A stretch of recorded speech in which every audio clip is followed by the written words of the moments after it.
কলমি শাকের রেসিপি জানতে ভিডিওটি সম্পূর্ণ দেখতে থাকুন। প্রথমে আমি শাকটা ভাপ দিয়ে নেব।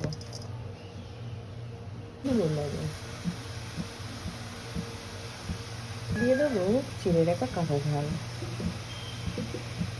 দিয়ে দেবো পেঁয়াজ কাটা, আরও দেবো রসুন কুচি,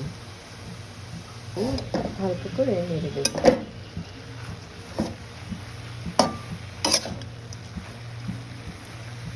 এবার ঢাকনা দিয়ে ঢেকে দেবো।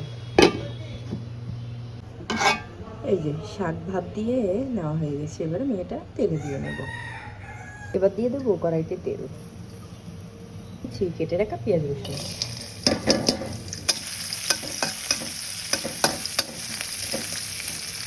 দিয়ে দেবো কয়েকটা জিরে। এবার আমি শাকগুলো ঢেলে দেবো।